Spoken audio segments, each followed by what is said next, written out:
What's up, everybody? I'm back again with another movie review. I'm sorry for all the fans blasting, but you know what? It's hot as hell out, and I just got done watching this awesome movie. Of course, you know what it is from the title.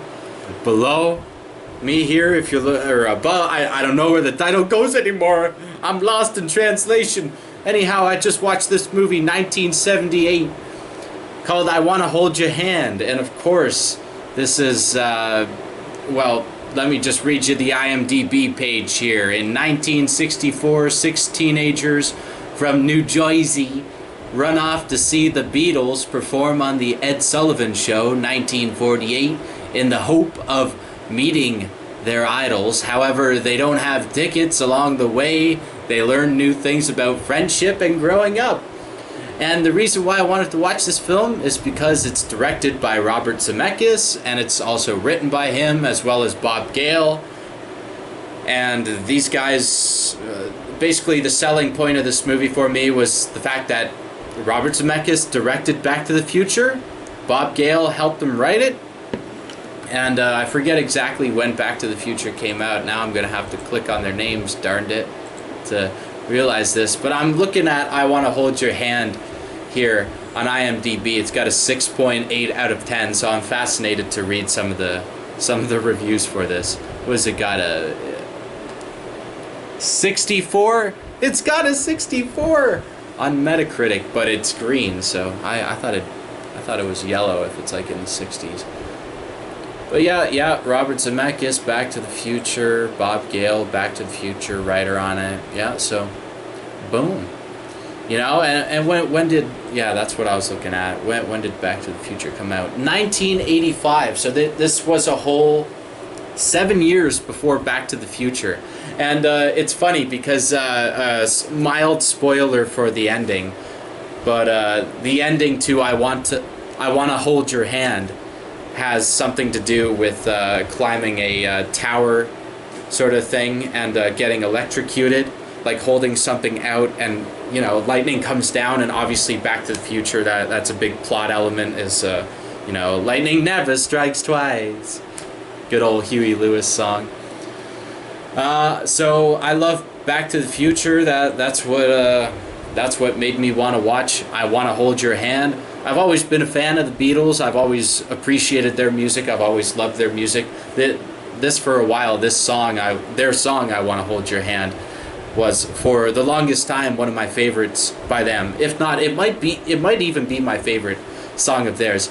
I was thinking right after watching this, you know, because I do a bunch of music videos for this channel.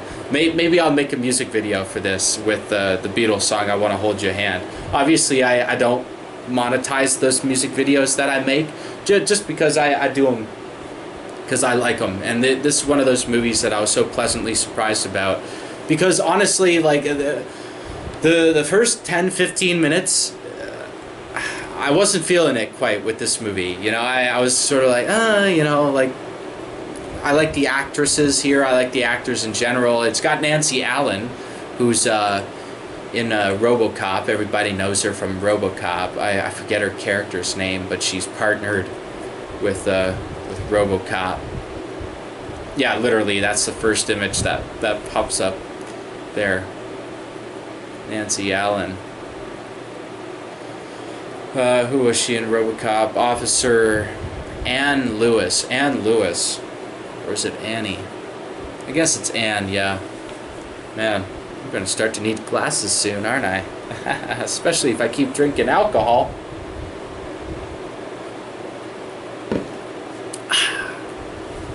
Anyhow, I Wanna Hold Your Hand. I was really impressed by this movie. I don't know what more I could say. I mean, I would give this movie a perfect rating, 5 out of 5.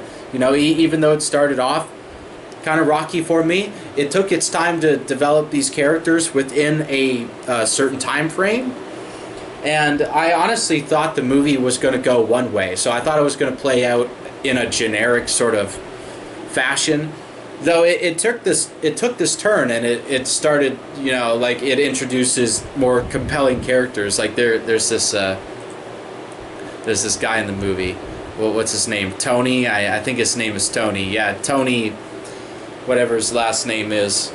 Nancy Allen plays Pam Mitchell. Like she's like I guess the main character. She's like the main highlight on the on the poster. I actually like the poster for this movie too. It's very simple and very overblown. It's like exaggerating this like woman's like reaction to the Beatles, and the way they film the Beatles scenes are really great. You know, the audio behind them maybe is a, you know, not exactly on point maybe, but you know, it's fun. It's fun, the scenarios that these characters get into, and there's a lot of comedy from this, and it's a PG movie. There is some stuff in here that makes me question that if this was released now, that this would definitely be a PG-13 movie.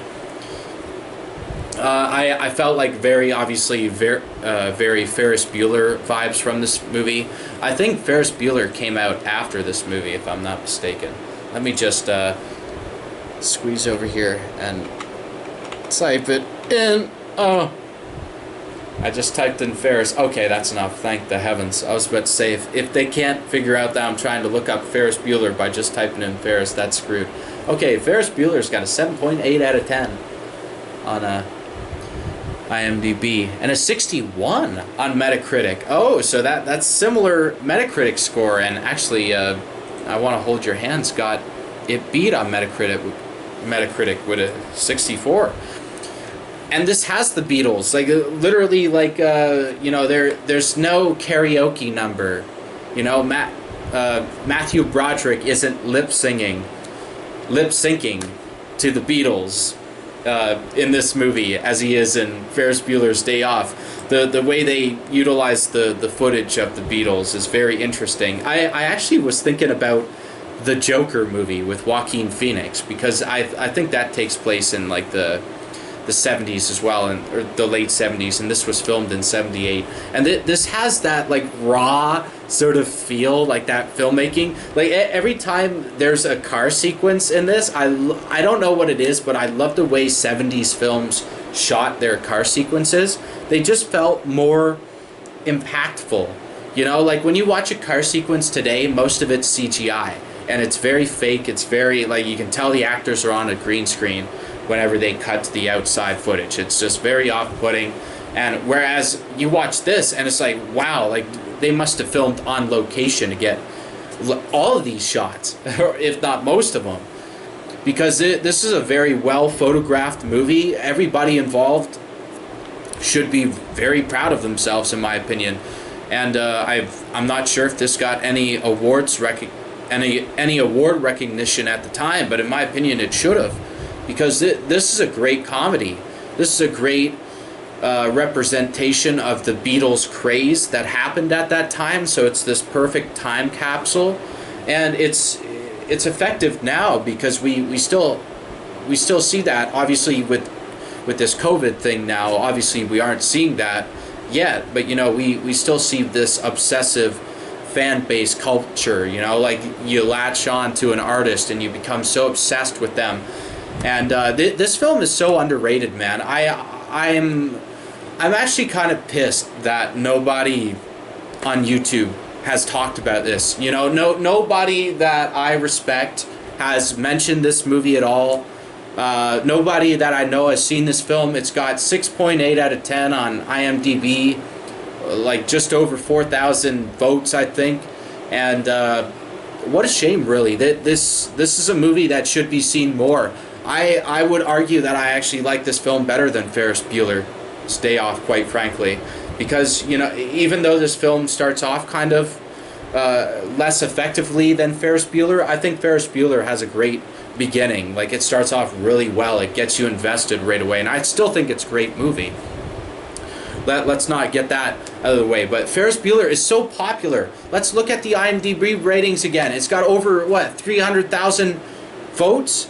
You know, like that. It's like the sheep mentality. It's like we all latch ourselves onto a particular movie, not realizing that there are more movies out there. Ferris Bueller's Day Off was made in 1986. This one, 1978. Directed by the same director, same writers as Back to the Future. why the hell would you not want to watch this movie, in all honesty? I don't know who wouldn't. I honestly don't know a single person, at least that I know, that I'm friends with, that would not like this particular movie. This movie was, you know, in spite of all of the minor flaws I may have with it, I could nitpick this movie. But just based off of entertainment value alone, I would give this a perfect rating. 10 out of 10, 5 out of 5, whatever, A+. I think this movie is so underrated. 6.8 out of 10. That's way too low in my opinion for this movie. This is a very underappreciated movie. And I want to read some of the user ratings after. My mouse is being all wonky. Say hello to the red light there. Dunna dun dunna. I'm the Terminator all of a sudden. Forget about it. I'm gonna drink the red wine instead. Red wine. Red, red wine. It's up to you. Yeah, UB40. Nothing beats a bit of UB40, eh, guys? Remember those guys? I sure don't. Oh, wait, I just mentioned them. Whoops. Oopsie daisies. Let's exit out those tabs. Bloop, bloop. I want to hold your hand. Let's check out some of these user ratings, because I'm curious. Oh, the first one. How cute. What a cute movie. 26 out of 27 thought this was helpful. Who is this from? Sam? San Franciscan? All the way from 2002. This review. Wow. Holy Toledo. I was really laughing hard while watching this one, and highly recommended. You know what, like, I agree. I actually don't know what he rates it, but it seems like this fella's giving it a 10 out of 10. I never saw this until just today. I was afraid it would turn out to be a dumb film like Beatlemania was. I haven't seen Beatlemania, but I was expecting it just to be glorification of the Beatles, this movie. But it wasn't, and it turned out to be one of the innocently charming, one of the most, I presume he meant to say, innocently charming films I've ever seen. I'm a Beatles admirer. Yeah, so am I. I'm reading this review, guys, from San Franciscan here. But I wasn't around for the particular time period. I grew up with them during the 70s instead. But this film sure was a fun treat to watch. Delightful slapstick. Yeah, and I'll just cut it off there. I think you guys get the gist. And the next review down, 10 out of 10. You know, just like I presume that first review was. 10 out of 10. This has 24 out of 25. Found this helpful. Guys, what can I say? IMDb says it well here. I mean, I trust IMDb more than I trust Rotten Tomatoes. At least IMDb knows how to sort out their reviews in a compelling way. Rotten Tomatoes needs to learn how to sort their reviews, because I don't even want to look at the Rotten Tomatoes reviews, in all honesty. They're just nonsensical. The ones that they put at the top, it doesn't make sense. It's ridiculous. IMDb has the right perception, in my opinion. Whenever I'm always pleasantly surprised, in my opinion. Like, some of these, because these reviews, these singular reviews that I'm more so focusing this channel on now, I'll be doing music videos here and there, but I want to focus this channel more on movies that deserve the recognition, because by God, this movie was so damn good. I had so much fun watching this movie. I can't stress enough how much people would get a kick out of this movie. Just anybody, even if they're a non-Beatles fan, because there are several characters in this film that are, you know, not particular fans of the Beatles either. So it's got this fun back and forth, you know, like your loyalty lies in certain characters over another, but then you cut to another scene and then you're like, you know, oh, I'm sick of this character, but then they do something and they go through this transformation, and it's like, okay, I'm interested. It's kind of weird, but, you know, by the end of the movie, you get it. Everything has a payoff, you know. There's even almost this, like, George McFly punches Biff moment in this film with this kid. I don't want to spoil this film either because I just watched it, and this is going to be one of those movies that I feel like I would want to revisit. If this is on the Criterion Collection, or if this has some sort of awesome Blu-ray release, I would want to own this movie in a heartbeat. This is a wonderful movie. I would literally rate this up there with Back to the Future. Honestly, I think this is as good as Back to the Future. I think Back to the Future obviously is a better movie because it's that classic, you know, that basically everybody has seen Back to the Future, and you can always talk pleasantly about it with people. I've never met a single person that has had anything bad to say about Back to the Future. You know, it's just like Ghostbusters in that same regard, or other comedies like that. People just majorly really appreciate them, and from IMDb, like the next review down, 8 out of 10. Next one doesn't even have a rating, but it says it's a masterpiece, a flawless masterpiece. 8 out of 10.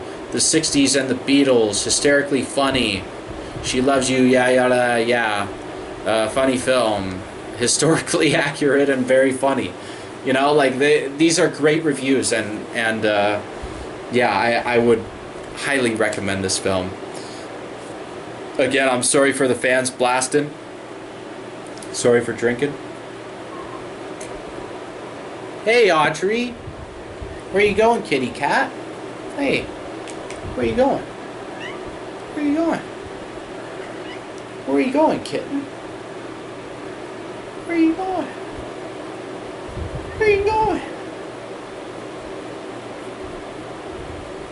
Whoa. Wow, she's very camera shy, ain't she?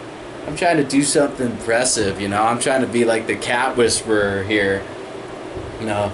Meanwhile, I'm just talking about a movie. Meanwhile, I'm scratching my cat with whatever kitchen utensil this is. I'm such a nerd.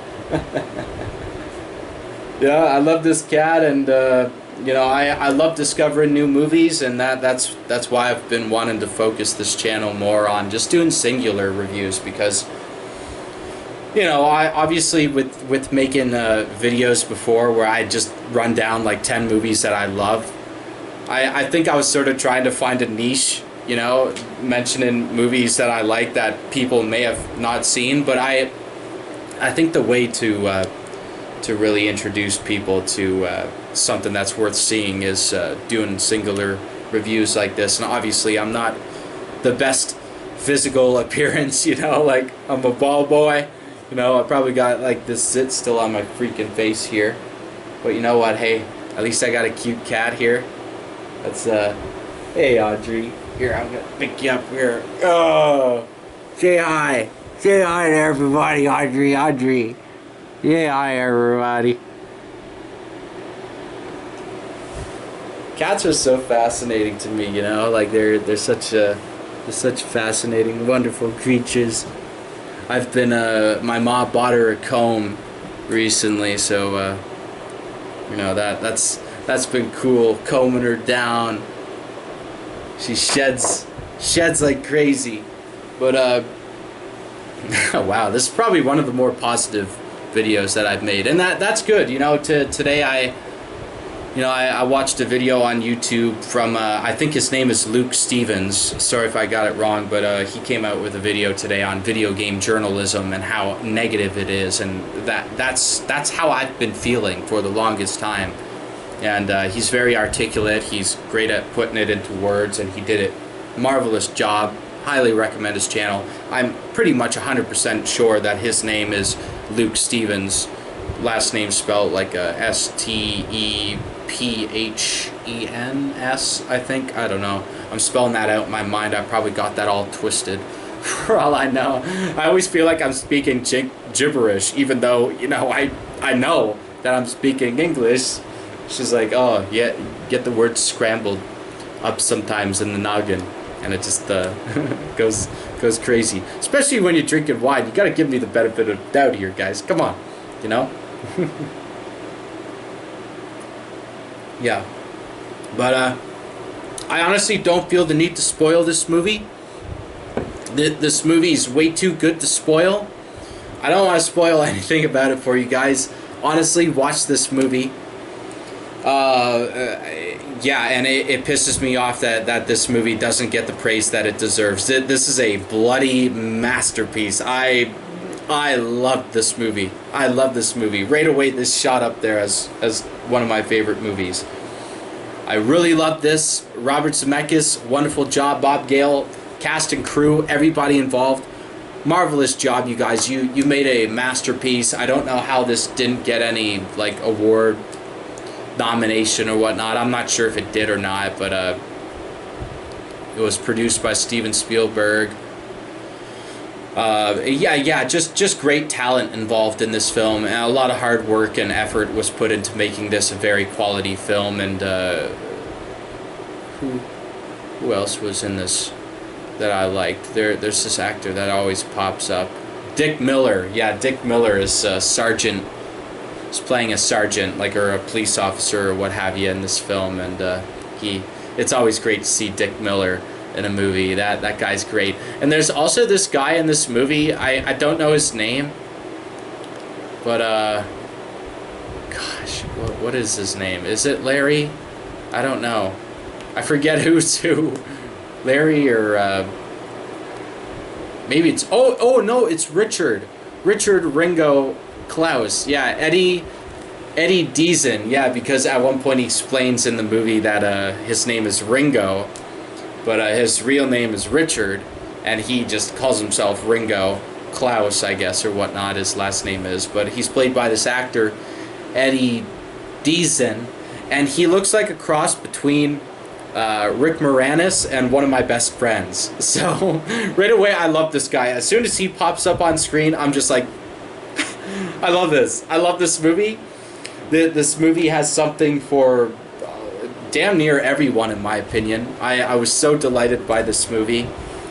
I can't praise this movie enough, you guys. I honestly want more YouTube channels to stop focusing on the same damn movies over and over and over again.